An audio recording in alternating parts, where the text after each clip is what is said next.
Good morning, everybody, and welcome to episode 88 of the Ask the Coach show, where PingSkills answers your table tennis questions. We take a selection of questions from our Ask the Coach section of our website to answer. We also answer questions from live viewers. You can ask a question directly by going to plus.google.com/pluspingskills. Find the current show and then use the Q&A app. Today, we're discussing the tomahawk serve, random footwork drills, serving in doubles, and table tennis terminology. As always, Super Coach Alois Rosario is here with me to answer your questions. Welcome, Alois. Good morning, Jeffrey. Yes, it's going to be another big show. Looking forward to answering some questions. And we're getting a lot of discussion now on our PingSkills questions of the day and everything, which is great. So thanks, everybody, for that. Yes. So are you ready for another big show, Alois? Yeah, I am. And again, some good, interesting questions. These people just keep coming up with them.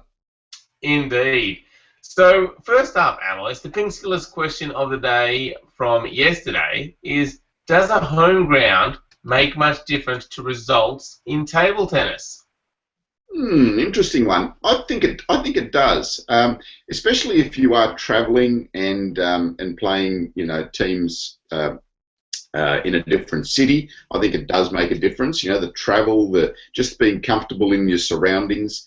It's not so much the crowd factor in table tennis like it is in some other sports, but I think it's just the familiarity of the surroundings, perhaps the table, the flooring.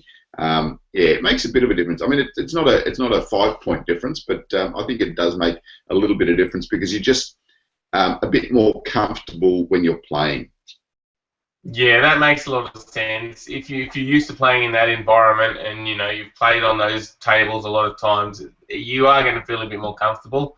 And like you said, unless there's a big crowd, probably not going to make a big difference. The only time I remember, is at the Sydney Olympics when we had a huge crowd, and we actually played Cuba in our first match, and we were a little bit nervous, and we were down a little bit at the start, but I'm sure there that the crowd helped us in that situation.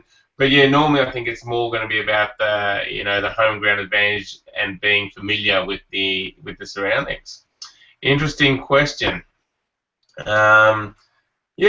So the PingSkills question for today is red really faster? Which color rubber do you use for your forehand? So make sure you leave a comment. Go to pingskills.com, click on the blog link, and leave your comment to let us know what color rubber you use on your forehand. All right. Now, first up, Alois, is a question from Johan, who says, how would you go about making a tomahawk serve without much spin? Currently, I do it by coming under the ball a lot and pushing it forward a bit. It looks like a no-spin serve as a variation on pure backspin. Is there any subtler way?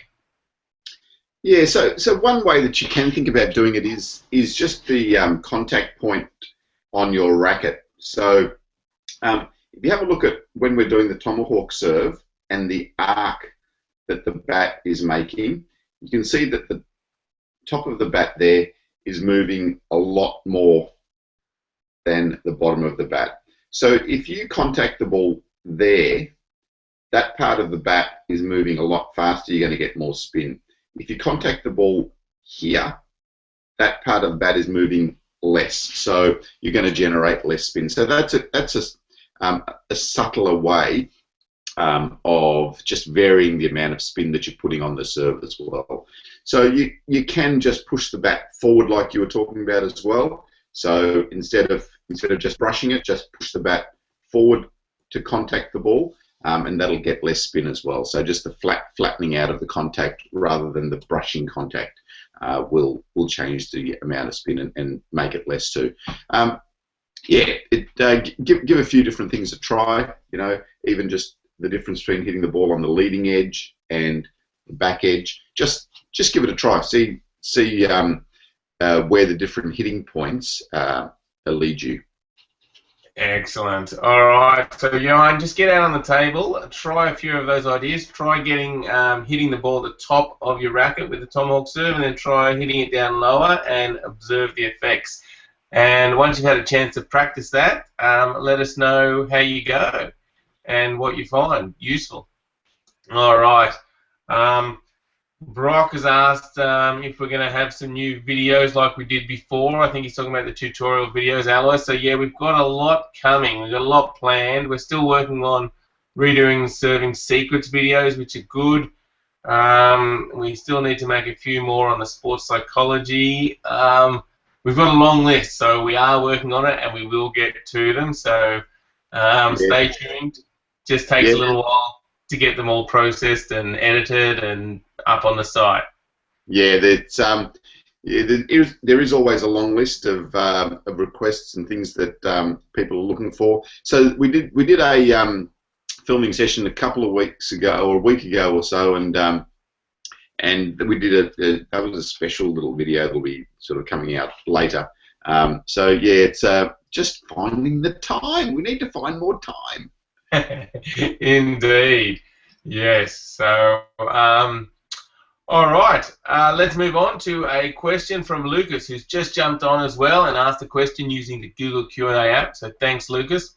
He says, when I watch Waldner play, I notice that he always serves from his left corner. He does the same swing, but he moves his wrist differently, so he gets different spin most of the time. Is there a good way to learn to serve like this? Oh yeah. So I think Lucas is talking about the pendulum serve that he does most of the time. So he's around the corner here, serving from the left-hand side. So he's doing the pendulum serve, and yeah, he uses his wrist amazingly. Sometimes this way, sometimes that way, sometimes up, sometimes down. So there's always little subtle changes with what he's doing with his wrist. We've got a lesson on the pendulum serve, or in as part of our serving secrets. So that's something that you could start with. But first up, just experiment for yourself, Lucas. Get around the corner there. Get your grip where you just take these three fingers away, or loosen the grip. So then you can start to use your wrist a little bit better, and start experimenting. Start spinning the ball. See how you go. I mean, what Waldy does with his serving is, I mean, yeah, it's pretty special. So you can then start to think about, just little differences, but get the basic pendulum serve right first. Once you get the basic pendulum serve right, then you can start to think about all those little variations that Waldy can do. Yeah, good points there, Alois. So the first thing, like, it's just basic tips, like you mentioned, just change your grip slightly, like you mentioned. Then any other tips, like maybe using your wrist or not using too much arm, or is there anything important? Yeah, so Quick try tip. try not to use your shoulder too much. Try not to use your elbow too much. So it's mainly just utilizing the wrist. So almost lock these into position, and then utilize your wrist to generate the spin. But I mean, it's a long process with the pendulum serve. Get out there, practice, practice, practice. Take a look at the tutorial if you have access to it, and see how you go. Great. All right. Good luck, Lucas. Get out on the table and practice. That's always good advice. Try out those tips, and I'll put a link to the pendulum serve that our premium members can take a look at. All right. Ilya has said, all the footwork drills that I've seen so far are regular. The active person knows where to expect the ball, unless they practice with an inconsistent partner. Does it make sense to add randomness to the footwork exercises? Yeah. So randomness with the drills is good, because then it becomes a little bit closer to a match situation. So important that you start your footwork drills by doing set drills where you know where the ball's coming. That way you start to practice your footwork movement. So just a simple forehand, backhand movement. So one forehand, one backhand. That way you're learning the movement from your right to your left and so on. As you progress, you can start to add some random elements. So one simple way is that perhaps after you play four balls, so you play forehand, backhand, forehand, backhand, then your partner can hit the ball to either side. So then you're adding an element of a randomness, so the active player doesn't know where the ball's coming. There's lots and lots of different ways that you can add random elements into the drill. We've got a training drills download that a lot of people don't find on the site, but it's a really useful tool where we list a whole heap of training drills, from the very simple to the more complex, and then getting into the random drills as well. So take a look at that. We'll put the link up for that on this show, and you'll be able to see just the different random drills that you can move to once you've gone through the basics. Yeah, good point, Alois. I think some of my favourites are where they'll play 1 or 2 balls to the backhand, then 1 or 2 balls to the forehand. That's always a good one, because if you're struggling and they play 2 balls to the backhand, then suddenly you do know they're going to switch. So you always get a chance to get back into the rally. But then on that first one, you're not sure, so you really got to concentrate. Yeah, but as Alois said, take a look at that download. We'll put a link in the show, and there's lots of great routines you can use to add randomness to your footwork drills. And it really does help your game, because, like, you know, in a real match, people aren't going to put the ball where you want them to. All right, moving on. Next question is from Philip.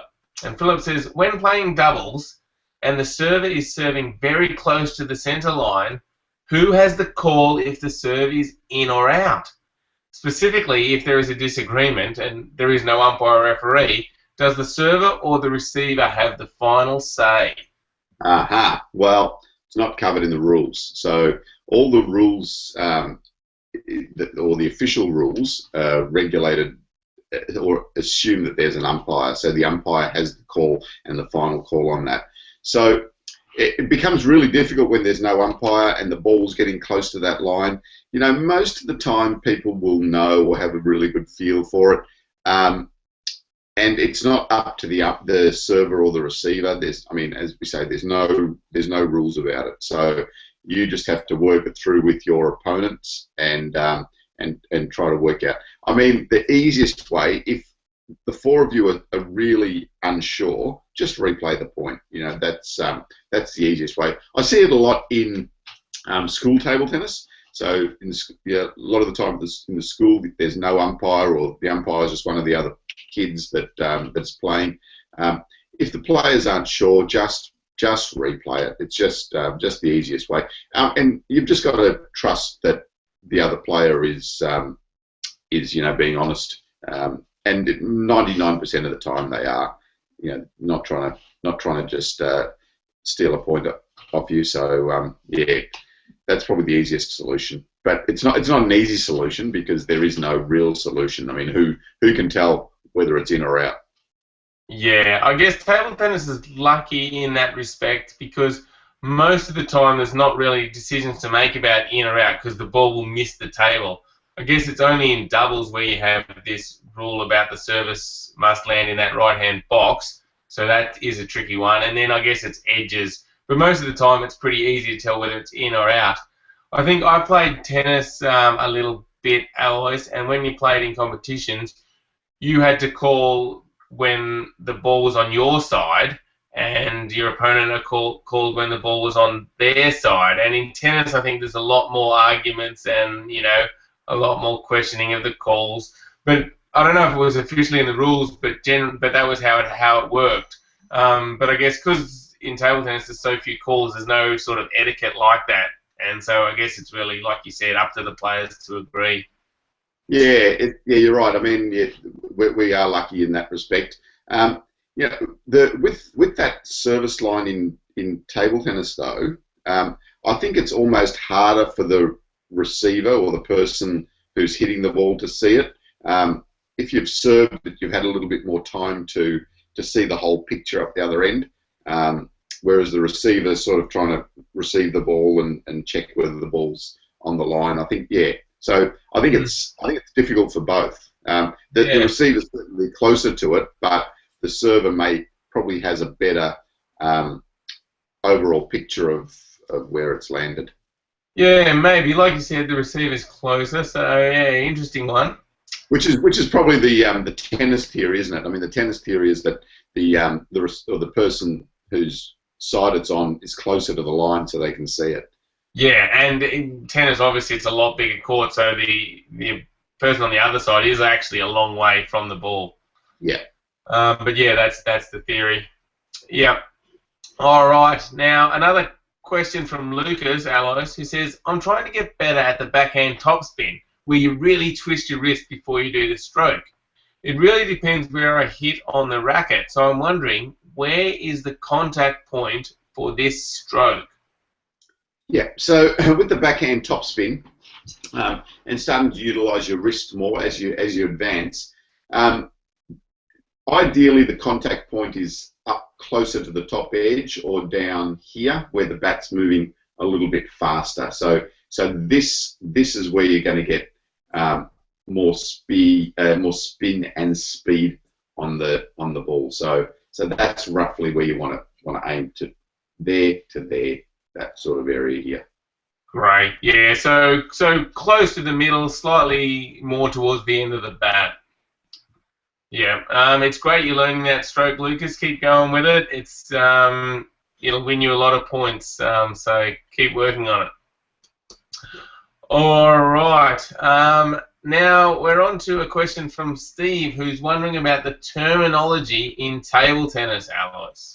Yeah, so Steve started a question on the Ask the Coach page about different terminology in table tennis, and just wanting, I suppose, more clarification with all the different terms, or a way of having all the different terms laid out. So we'll put a link to that question there, and if there are terms that you are unsure of, just go on there and list them. And I think what we might try to do is develop perhaps a PDF download of different terms in table tennis. So we've had a few good suggestions on there. So if there are other terms that you're thinking that, yeah, you hear all these terms that table tennis players talk about and you've got no idea what they're talking about, or terms that you used to think, I've got no idea, that you haven't finally figured out, yeah, might be interesting to just list them somewhere. So that's another project for us, Jeffrey. It is another project. It sounds like a good one because, yeah, it is confusing when you start out. People talk about loops and top spins and then slices and chops and, yeah, lots of terms. So, yeah, jump on to the website, PingSkills.com, click on the blog link. You'll find this show, and then we'll have a link to the question and just leave a comment for us. Or you can go and just, leave a comment on our YouTube channel if you like as well. Plenty of ways to get in contact with us. All right, well, that wraps up another show, Alois. Thanks, everyone, for watching, and thank you, everybody who asked a question. It really is important, obviously, in an Ask the Coach show. All the viewers, make sure you get to pingskills.com, check out our website, and sign up for our free newsletter. Lots of great tips there. And thank you, Alois. Thanks, Jeff, and have a great day, PingSkillers. And hopefully lots of you around the world get to see or hear this. Indeed, thank you. Oh, and Alois, as we leave, Brock wants to know if you beat Mark the other day. Of course I did. Smacked him. Excellent. All right, see you, everyone. Didn't get out there. Didn't have time.